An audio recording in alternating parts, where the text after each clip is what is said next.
Questions 21 through 25 on the 2011 Grade 11 Fermat Math Contest.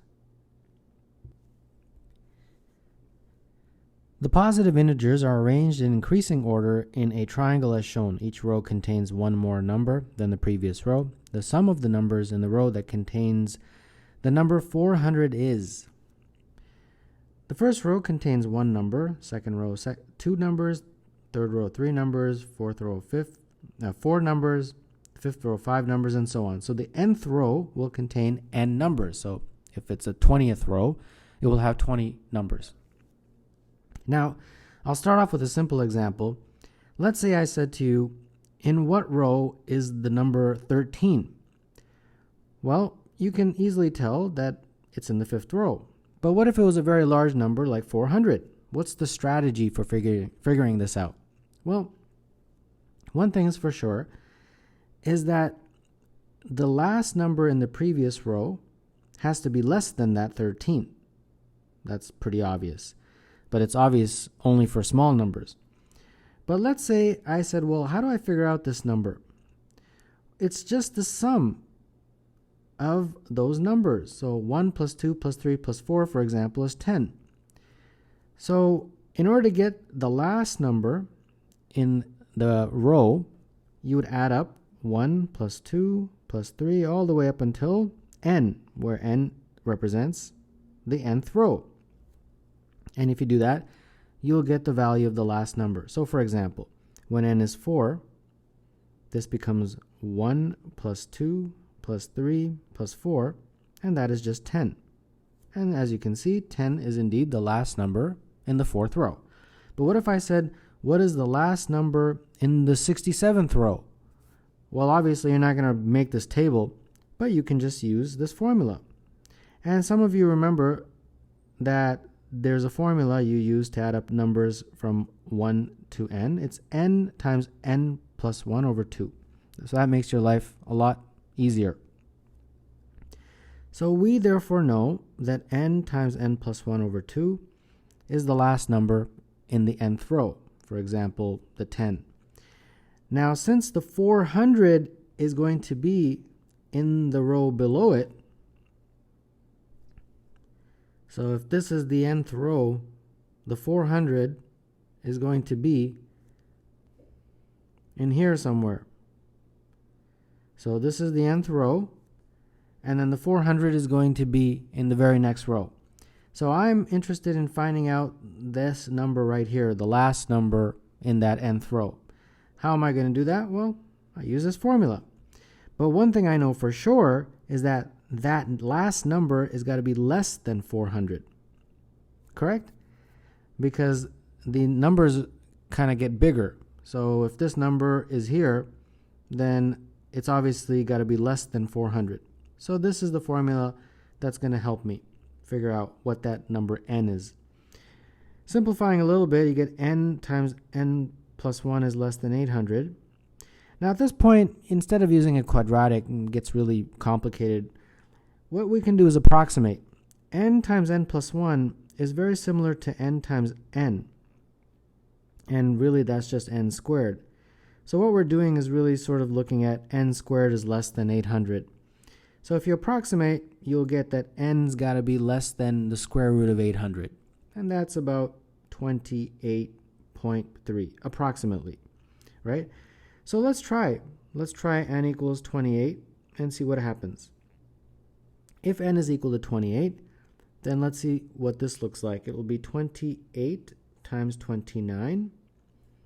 And we can just use that one. 28 times 29 is equal to 812. And unfortunately, that is not less than 800. Okay, no problem. Let's try 27. Because we know n's got to be less than that. If n is 27, we get 27 times 28. And that is 756. And that is indeed less than 800. So that is my n. So this n is 27. And therefore, in the 28th row is where is the 400. Now this number is, I'm very interested in that, and that number is calculated, remember, with that formula. So when n is 27, we got 27 times 28 divided by 2. And that is equal to 378. So there you go, 378. So that means this row in here starts with 379, and then it kind of keeps on going. And then it ends, where does it end? Well, it ends 378 plus 28, right? Because there's 28 numbers in that row. So 378 plus 28 is 406. So now our task, finally, is to find the sum of those numbers all the way. Okay, that shouldn't be a problem. Let's do that. So our sum is 379 plus 380 plus ... eventually all the way until 406. Well, you can just get out your calculator, or a simple way I like to do is pair them. There's 28, so they pair perfectly. It's an even number. So there's 14 pairs. Each pair is equivalent to 379 plus 406, right? And then it would be 380 plus 405, blah, blah, blah. And there's 14 of them, so you just put a 14 out front. So this becomes 14, and this is 785. And if you do 14 times 785, you get 10990. And that's it. That's the sum. So number 21, the answer is A.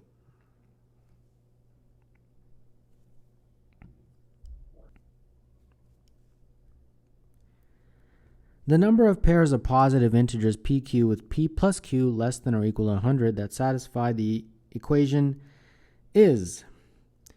Well, first let's simplify that equation, because using it as it is way too complicated.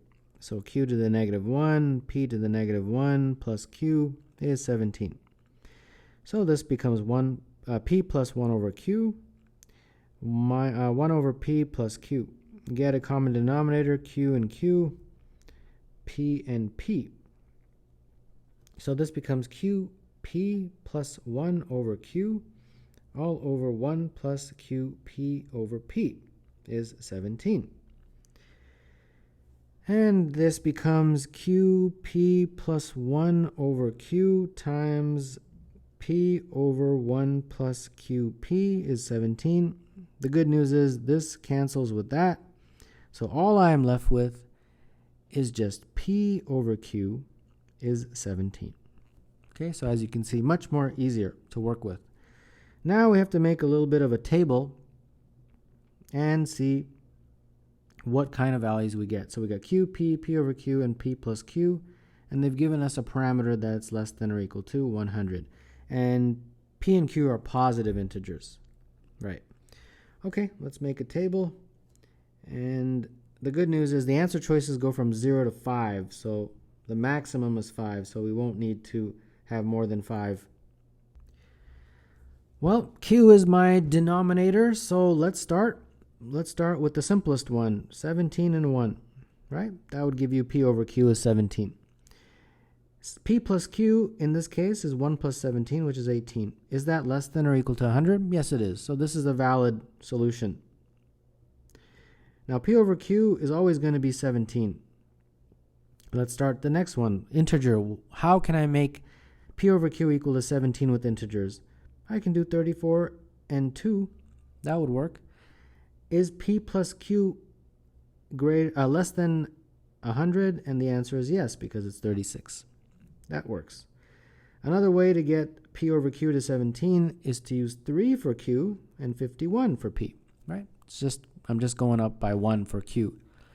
This time p plus q is 54, and that still falls within the range of p plus q less than or equal to 100. Keep going up. If it's 4, this is going to be 68, this is 17, and this is 72. So that also works. If this is 5, this is going to be 85, this is 17, and this is 90. If this is 6, this would be 102, this is 17, and this is 108. And that's no good, because 108 does not fall in that. So the only ones that are legitimate are the first 5, and therefore number 22, since we found 5 of them, is E.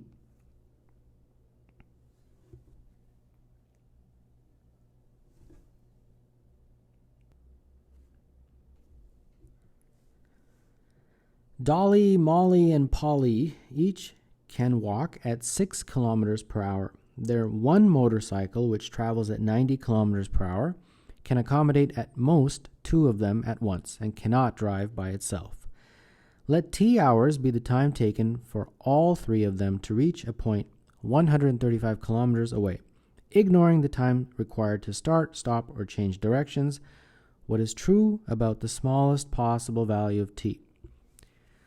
We have to develop a strategy to figure out what is the way that they're going to travel.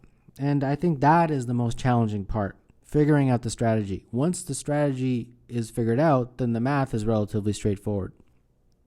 So here is the strategy. So I'm going to draw a few lines and then explain it. So the 3 friends, D, M, and P, all obviously start off at the start, and this whole distance is 135 kilometers to, I guess, the finish line. We can call it finish. And the strategy is as follows. First, 2 of them, let's say Dolly and Molly, get on a motorbike, and they go all the way to a certain point. They get to here. So D and M arrive here. Meanwhile, Polly is walking. So Polly is not staying here. She's walking. So she's somewhere around here. Okay. Now, at this point, we don't know any of these distances.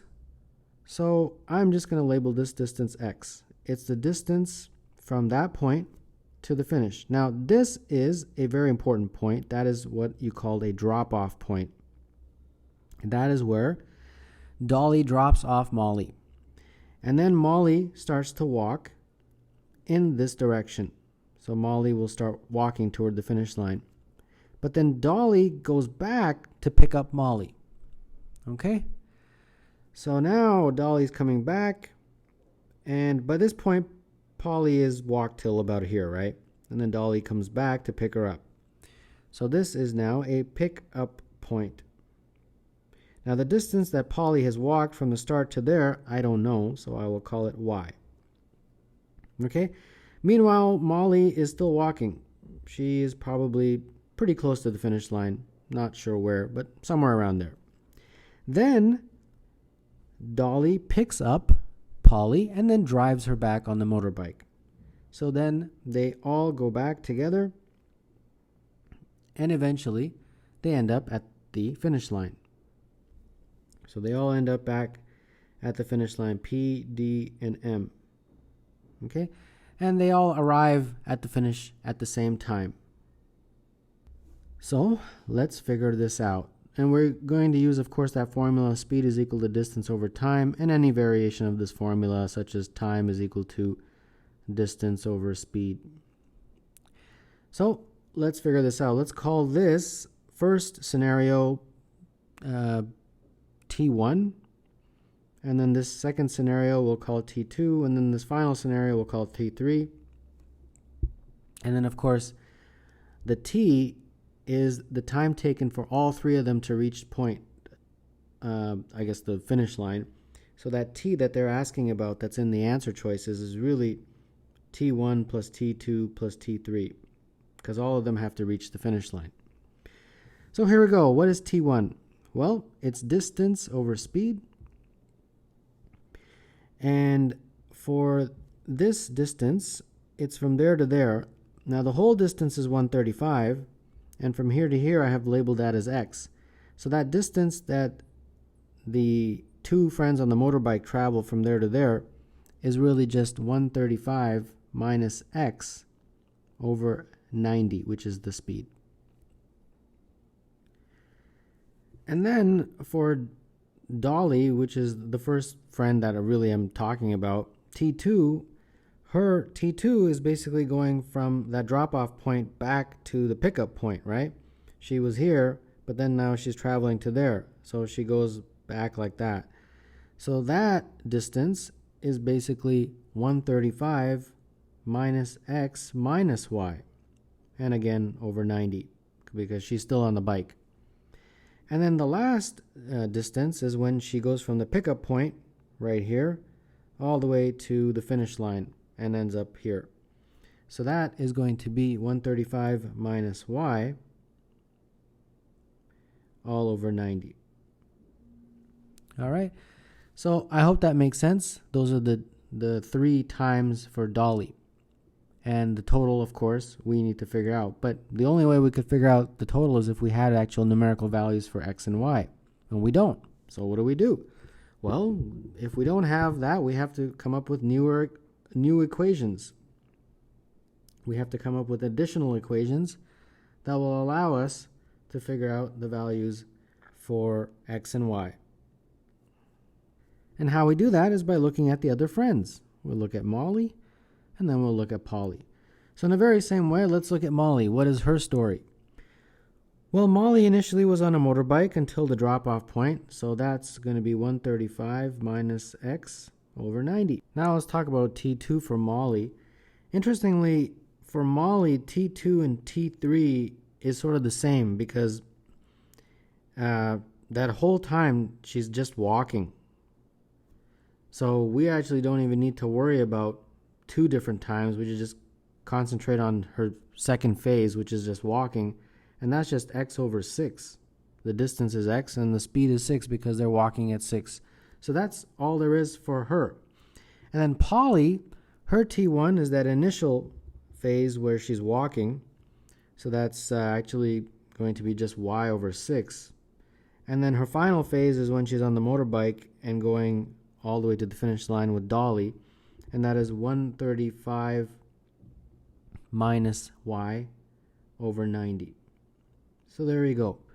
This is a breakdown of all 3 friends. Now we still haven't figured out the numerical values for x and y, and that's obviously required. So how do we do that? Well, we do that by looking at the times and comparing them. So for example, after this drop-off point, the time it takes Molly to go from the drop-off point to the finish line is this right here, x over 6. But that is the same amount of time it takes Dolly to go all the way back to the pickup point and then back to the finish line. So remember, they all arrive at the same time. So that means this is equivalent to this plus this. Okay? That's very important to this question. So 135 minus x minus y plus 135 minus y, these are both over 90, is equivalent to x over 6. Those times are the same. And in a very similar way, we can compare Molly and Polly. Comparing Molly and Polly, their total times are the same. The time it takes Molly to be on the bike and then walking is basically her entire journey, is the same amount of time as the entire journey for Polly, which is an initial walk and then a motor ride. So that means that 135 minus x over 90 plus x over 6 is equivalent to y over 6 plus 135 minus y over 90. So there we go. We got 2 equations, 2 variables. We can now solve for x and y. So let's proceed, and then we can come back and figure out the time, which is right here. Well, this equation, let's start with that one first. Let's multiply through by 90. That will get rid of the fraction. So we have 135 minus x minus y plus 135 minus y. If you multiply this by 90, it becomes 15x. And then let's put everything on one side. 270 minus 16x minus 2y is 0. So if I isolate for y, I get 270 minus 16x. Divide through by 2, you get 135 minus 8x. Okay, let's solve this one right here. Divide or multiply through by 90 and you get 135 minus x plus 15x plus 15y. And that's going to be just 135 minus y. So the 135's cancel, and we got 14x is equal to 14y. So that means x is equal to y. Oh, okay, interesting. Substituting that back into here, and we got 135 minus 8x is equal to y, but y is equal to x. So that means 135 is equal to 9x, and therefore x is equal to 15. And that means y is equal to 15. Okay. There we go. I just got numerical values for x and y. Now I can figure out my times. So keeping this in mind, that t is equal to t1 plus t2 plus t3. Let's just use Dolly, since Dolly has t1, t2, and t3. So that's going to be 135 minus x over 90. Well, x is 15, so that's going to be 120 over 90. T2 is this 135 minus x minus y. Well, x and y are both 15, so it's 135 minus 30, so 105 over 90. And then finally, this guy, 135 minus y, so that's 120 over 90, since y was 15. And that is, in terms of decimals, a 1.33 plus 1.166 plus 1.33, and if you add it all up, it's approximately 3.83.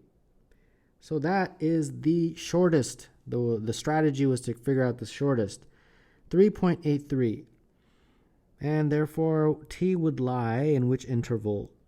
A, right here. So like I said, the strategy, which is this diagram right here, is the challenging part of the question. Once you get the strategy, then you just use this formula to figure out what is the smallest possible value for t, which is the time. Number 25, the answer is A.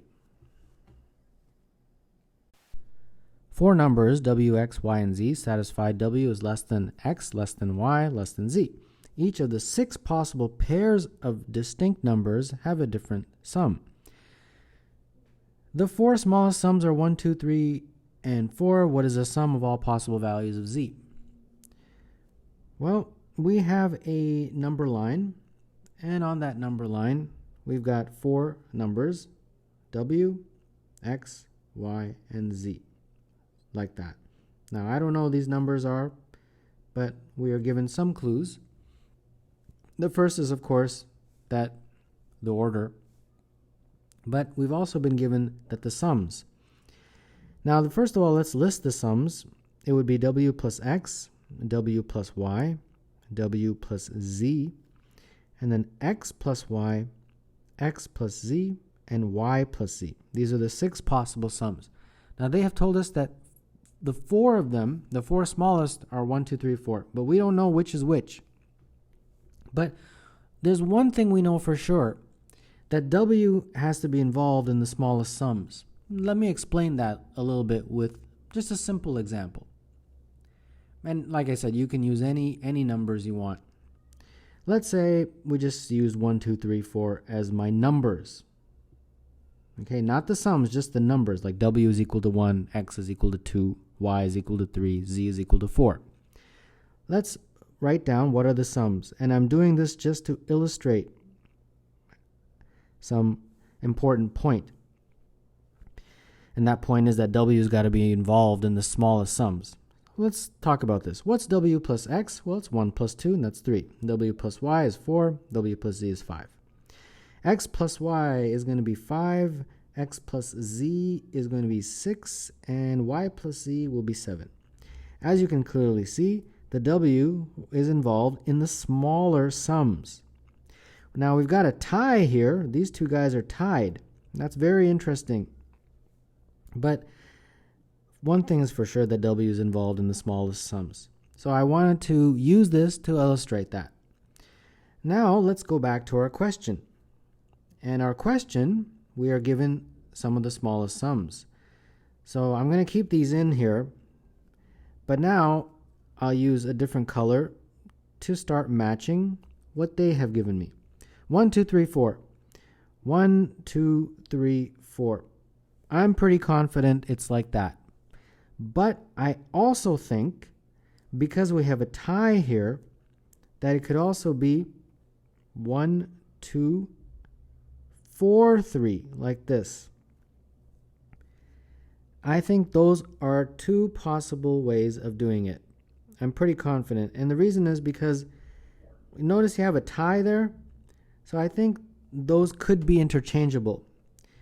These two for sure are going to be the two biggest. So this one, x plus z and y plus z. So let's use these two scenarios, scenario here and scenario here, to figure out what is my value of z. So first let's start with this guy right here, the 1, 2, 4, 3. Doesn't really matter which one you start with. Okay, so z, if you look at it from these equations right here, we can calculate it by first solving for w and x and y and so on.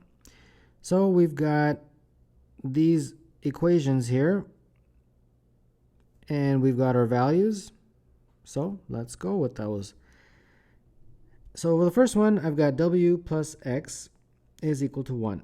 And then I've got w plus y is equal to 2. W plus z is equal to 4. And x plus y is equal to 3. This is my first system of equations. And like I said, any way you'd like to do this is fine. From the first one, I get x is equal to 1 minus w. This one gives me that y is equal to 2 minus w. And I can just substitute them in there. In a very quick way, I will be able to solve. 1 minus w plus 2 minus w is 3. So that means that 3 minus 2w is 3. And that means w is 0. Interesting. Okay, if w is 0, that means x is equal to 1, y is equal to 2. And therefore, we've got this equation here. W plus z is 4, so that means z is 4, since w is equal to 0. So z is equal to 4 is my first solution, because they want you to find all possible values of z and then add them. Okay, I've got one so far. Now let's use the next scenario, which is right here. And we're pretty much going to do the exact same thing. This one gives me that wx is equal to 1. W plus y is equal to 2. W plus z is equal to 3. And x plus y is equal to 4. Okay, same thing. X is going to be 1 minus w. The y is going to be 2 minus w. And then I can just substitute them into there and get my value for w. So it's going to be 1 minus w plus 2 minus w is equal to 4. And that looks like 3 minus 2w is 4. So that means minus 1 is equal to 2w. And therefore, negative 1/2 is w. Okay? Negative 1/2 is w. So that means x will be equal to 1 minus 1/2. So 1 minus 1/2, so that's 1.5. Y is equal to 2 minus 1/2, so that's 2.5. And then z, you can use this equation. W plus z is 3, so z will be 3 plus 1/2, so z is 3.5. All right, I got my second value for z. Now, we're pretty much done, but I just want you to be convinced that these numbers are always going to be greater. For example, x plus z is always going to be greater than w plus z. Right? It's always going to be greater than w plus z. Why is that? Well, the reason is because the z's cancel, right? And all you're left with, if you take out the z's, is x is greater than w. And x is indeed greater than w.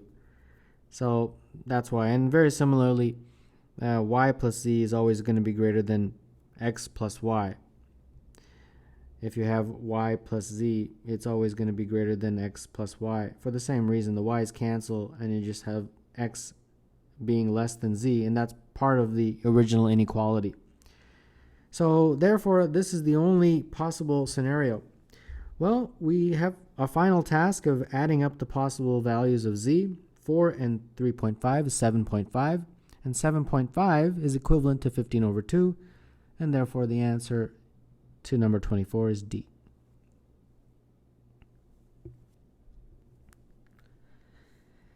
A pyramid has a square base with side length 20. A right circular cylinder has a diameter of 10 and a length of 10. The cylinder is lying on its side, completely inside the pyramid. The central axis of the cylinder lies parallel to and directly above a diagonal of the pyramid's base. The midpoint of the central axis lies directly above the center of the square base of the pyramid. The smallest possible height of the pyramid is closest to. The key to figuring out this question is to realize that the smallest possible height of the pyramid is obtained when this part of the cylinder is tangent to one of the sides of the pyramid. And I will draw a triangular relationship to illustrate that. This red triangle I just drew is the illustration that helps understand this question.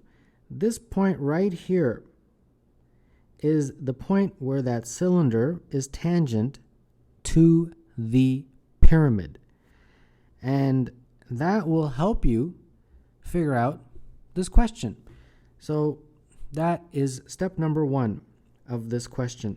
And then what we have to do is draw a diagonal from one corner to the other, like that.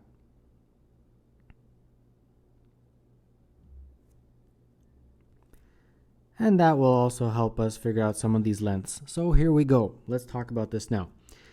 The length of the square base is 20. So this is 20 from here to here. And so is the length from there to there. It's a square base. Now, because it's a square, that is going to be a right angle. So we can use the Pythagorean Theorem to figure out the full diagonal right there. So we'll do it over here. Diagonal squared is going to be 20 squared plus 20 squared. And therefore, diagonal squared is 2 times 20 squared. And therefore, diagonal will be 20 root 2. Now, we are told some very important clues actually in the question, that the center of the square and the center of the cylinder coincide. So let's draw a line from this vertice to the center, so approximately here, where this is the center of the square and also the center of that side of the cylinder. Now they told us that the cylinder is having a length of 10. So from here to here is 10. If this line is the center, that means from here to here is half of that 10, which is 5. So this is 5, so I'll just put a 5 there. Now from here to here is half of that diagonal. Now the diagonal is 20 root 2, so half of that diagonal is obviously 10 root 2. So from here to here is 10 root 2.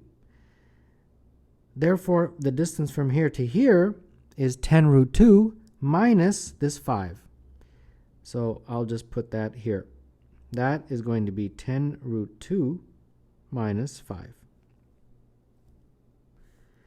Now, in this triangle that I had originally drawn, I am interested in figuring out the sides of that triangle. And one of those sides is this guy right here. So I will use this finding of 10 root 2 minus 5 to figure out this side. And to do that, I will draw a diagram of the square base if you're looking at it from a bird's eye view. And here we go. We got the diagonal, of course, from one end to the other. And then this line right here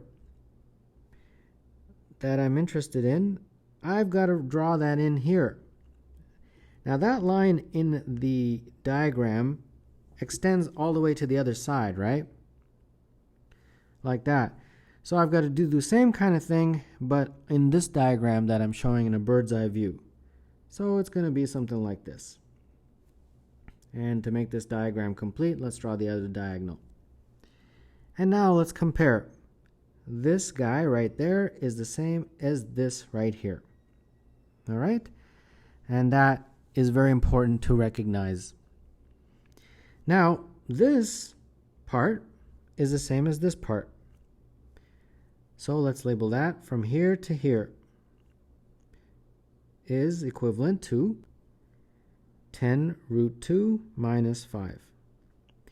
Now, what is very interesting about this diagram is that this is a right angle.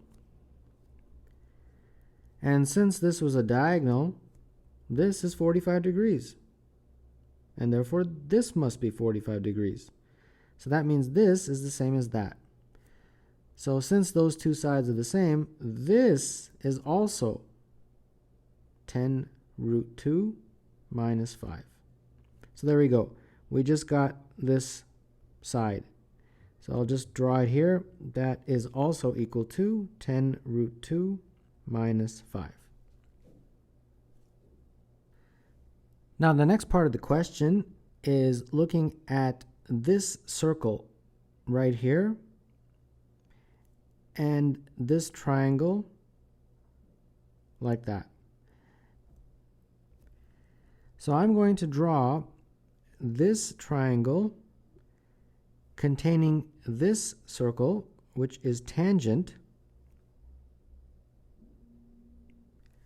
But I'm going to draw it so that you're looking at it head on. Right now it's on a slant and it's very difficult to sort of see. But I'm going to draw it face on. So here we go. And there we go. Exactly like that diagram. The only difference is now I'm looking at it head on. And now I have to draw in my relevant lines. So first from top to bottom like this, touching the bottom. And then from the center of the circle to the tangent point. And I think that should be sufficient. Now let's discuss this.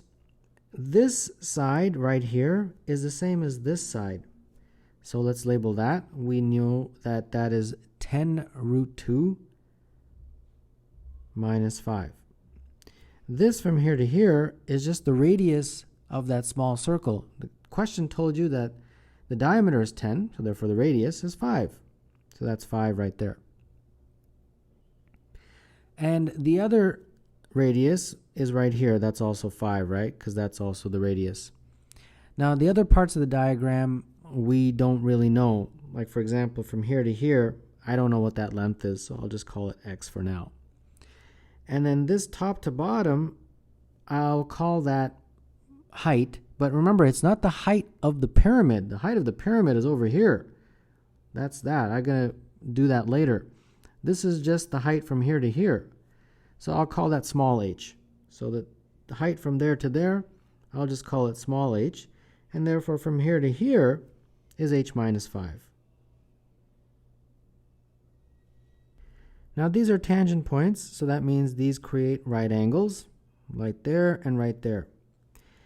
And I'll draw one line segment to illustrate some very important point, that if you have a tangent from a point, this point for example, let's call it P, and it goes right here. If you draw a tangent from that same point to the circle, those two lines will be the same. So this distance is the same as this distance. That's very important to recognize. So that means the distance from here to here is also 10 root 2 minus 5. And the good news is this is going to create for us a similar triangle situation. And it will, believe it or not, solve the question. Let's just label it. I'll call this theta. And therefore this angle in here is 90 minus theta. And you'll see, therefore, that this big triangle will be similar to this smaller triangle because they have the same angles. This angle in here is 90 minus theta. And this, of course, is a right angle. So let's figure out the similar triangle relationship. This, which is x, which is the 90 theta side on the small triangle, will be equivalent to the 90 theta side on the big triangle. And on the big triangle, it's the top to bottom, which is just h. And then the other one I'll look at is this side, which is 5 in the smaller triangle. It is the 90 minus theta 90 side. It will be equivalent to the 90 minus theta 90 side on the big triangle, which is 10 root 2 minus 5. So I've got a very good relationship there, my first one. I can come up with another one, and the another one involves the following. Same triangles, but different sides. This side, this time, it's the theta and the 90 minus theta side, which gives me h minus 5 in the small triangle. And on the big one, the theta and the 90 minus theta side is that side. So that is actually x plus 10 root 2 minus 5. And then, of course, I'm comparing it. On the small triangle, it's the 90 theta minus 90 side, which is this guy. So that's 5. And on the big triangle, the 90 theta minus 90 side is this side. So that's 10 root 2 minus 5. So there we go. We got two equations, two variables. And now we will use those to solve for h. H is probably going to be the value that's going to help us the most. So here we go. From the first equation, we will get that x is equal to 5h over 10 root 2 minus 5. The 5's cancel, so you're just left with h over 2 root 2 minus 1 for our value for x. And then what we can do is substitute that into here and solve. So instead of x, I'll put h over 2 root 2 minus 1 plus 10 root 2 minus 5 all over 10 root 2 minus 5 is equal to h minus 5 over 5.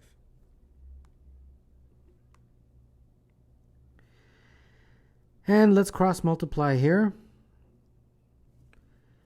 If you do, you get 10 root 2 minus 5 just goes over there, and then we can simplify this a little bit. This just becomes 2 root 2 minus 1. And at this point, it's just number crunching because we don't really have a quadratic situation, so we don't have to worry about that. We just have to solve these radicals. Multiply through by this guy, and that will probably help us a little bit. It will get rid of this, and then this becomes 2 root 2 minus 1 times 10 root 2 minus 5. And on this side, it will be 2 root 2 minus 1 squared, since I'm multiplying the same thing, h minus 5.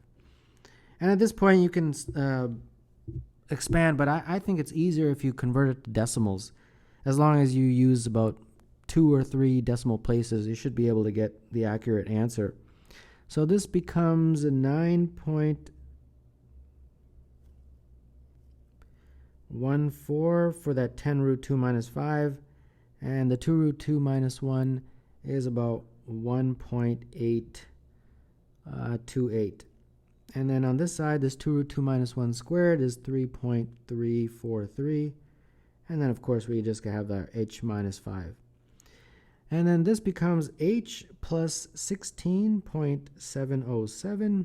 And this is going to become 3.343h minus 16.715. Bring the 16s over, and you get 33.422 approximately. And this is 2.343h. And then divide through, and you'll get the value for h as 14.26. All right, we are just probably a minute away from solving this question. Now we have our value for small h, but we want the value for the big H. So we got our value for small h as 14.26 after all that mathematics. And that small h was this guy right here, top to bottom. But we don't want that. We want the big H. And that big H is represented from the top to the base of the square, which is the base of the pyramid. Now, how do we do that? If I know this, which is H, and I know this, which is 10 root 2 minus 5, how can I figure out this? Well, once again, you use similar triangles. And those similar triangles this time are this triangle and this big triangle. Because of the slant of the diagram, I know it doesn't look perfect, but trust me, those are similar. So that means that this over this is the same as this over this, that relationship. So if I label this big H, that means that big H over this, which is d over 2. Remember, this represents half of the diagonal of the square. That is equivalent to this over that, which is my small h over 10 root 2 minus 5. Now h is what we're interested in. Now d over 2 we calculated earlier, it's just 10 root 2. H we have as 14.26, and then we've got this 10 root 2 minus 5. And now it's just basic mathematics, crunching out some numbers with your calculator. And h is equal to this 14.26.